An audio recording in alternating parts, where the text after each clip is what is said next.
Hello everyone. तो ये चल रहा है day 22 of my drop year और इस वीडियो के अंदर मैं थोड़ा अपडेट देने वाला हूँ कि भाई कैसा चल रहा है ये ड्रॉप ईयर। और मैं इम्प्रूवमेंट एग्जाम भी देने वाला हूँ तो उसका क्या सीन है। तो यार आज का जो मेरा टारगेट था ना वो मैंने रखा था कि एक फिजिक्स का लेक्चर लूँगा, केमिस्ट्री का लेक्चर लूँगा और मैथ का लेक्चर लूँगा।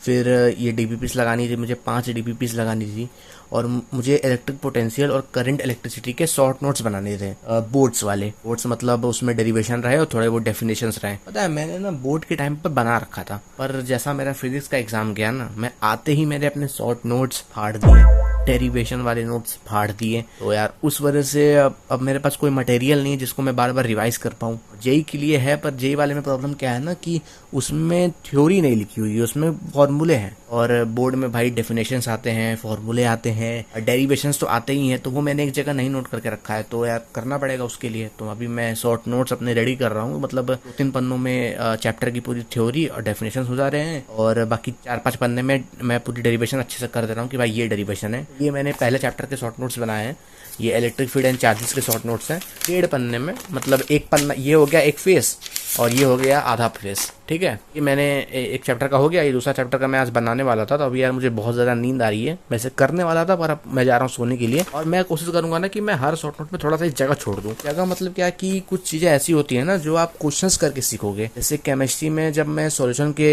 पीवाईक्यूज कर रहा था, उसमें एक चीज़ आई थी स्पेसिफिक ग्रेविटी, जो कि मैंने नहीं पढ़ा था। अब सर ने उसे मोल कॉन्सेप्ट में शायद बता रखा था, मैंने उस टाइम पे मोल कॉन्सेप्ट मैंने नहीं पढ़ा था, मुझे दिक्कत हुई। कुछ छोटे छोटे जो टॉपिक्स होते हैं ना वो मिल जाते हैं क्वेश्चन सॉल्विंग के दौरान, तो मैं उनको लिख लूंगा। बाकी ये देखते कि मैंने आज क्या क्या किया है। तो मैंने फिजिक्स का लेक्चर लिया है, मैंने केमिस्ट्री का लेक्चर लिया है और मैथ का लेक्चर लिया है। और फिजिक्स की डीपीपी की है और केमिस्ट्री की 2 डीपीपी की है और मैथ की बाई डीपीपी में नहीं कर पाया। केमिस्ट्री का थोड़ा सा होमवर्क कर लिया था मैंने और मैं इसका होमवर्क नहीं कर पाया। इसका मैंने दोनों के शॉर्ट नोट्स बना लिए हैं और मैं जे वाले शॉर्ट नोट्स नहीं बना पाया। रीज़न ये था कि यार थोड़ा आज घर पे काम भी था ना यार, मेरी कंसिस्टेंसी नहीं बन पा रही है। कभी मैं कुछ घर के काम से चला जा रहा हूँ, कभी कुछ। अभी 2 दिन पहले मुझे सिलेंडर लाना था, सिलेंडर लाने में गया भाई। और पहले मुझे क्या करना होता है ना कि मुझे जाना होता है पहले पापा के दुकान, तो वहाँ से मैं बाइक लेता हूँ, बाइक लेके घर से सिलेंडर उठाओ, फिर जाके दे के आओ।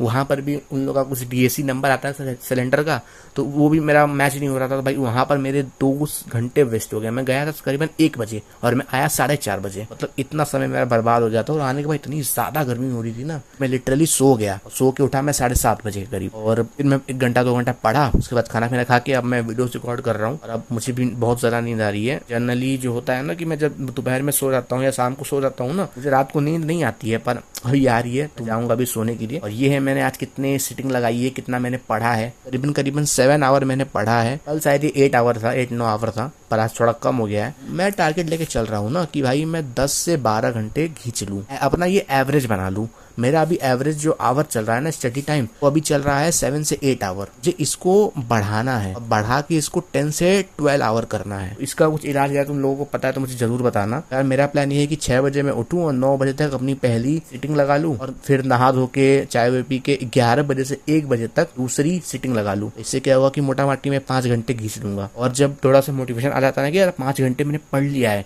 और अभी मेरा आधा से ज्यादा दिन बचा हुआ है, तो भाई फिर पढ़ने का अलग मोटिवेशन आ जाता है, पढ़ने का मन करता है। एडवांस की मैं तैयारी कर रहा था ना, तो उस टाइम भी मैंने यही करा था और उस समय भाई अच्छा खासा मोमेंटम मेरा बिल्ड हो गया था भाई। एडवांस से 1-2 हफ्ता पहले जो मैं पढ़ रहा था ना भाई, वो वाली अगर साल भर वैसी कंसिस्टेंसी आ गई भाई हो जाएगा मेरा। पर वही है ना, जब एग्जाम पास में आता तभी अंदर चुड़ मच ये पढ़ने की, वो अभी नहीं आ रही है, पर करना पड़ेगा और थोड़ा सा मुझे चीजों को संभालना पड़ेगा, कंसिस्टेंट रहना पड़ेगा, क्योंकि इस गेम में जो कंसिस्टेंट रहेगा वही जीतेगा। ऊपर से मैं ड्रॉपर हूँ, मुझे बहुत सारा मटेरियल करना है, टाइम तो है नहीं 2 साल, मुझे एक ही साल में सब करना है। 1 साल क्या, कुल मिला के मैंने टारगेट करा है ना कि 11 दिसंबर तक मैं कर लूंगा। तो मोटा माटी मेरे पास 6 से 7 महीने बचे हुए हैं और अगर मैं जनवरी अटेम्प्ट ले लूं तो करीबन 7.5 महीने बचे हुए हैं। 7.5 महीने में मुझे करीबन 2 साल का मटेरियल करना है। और अगर मैं बात करूं कि मेरा फिजिक्स का इंप्रूवमेंट एग्जाम का क्या सीन है, तो मैंने अभी बताया ना कि मैं शॉर्ट नोट्स बना रहा हूँ और 1-2 चैप्टर उसमें ऐसे हैं जिसको मैंने सही से नहीं पढ़ा, जैसे कि सेमीकंडक्टर, उसको मैं एक बार देख लूंगा। और एक चैप्टर है क्या नाम है, अल्टरनेटिंग करंट, उसे मैंने ढंग से नहीं पढ़ा है, उसे मैं देख लूंगा।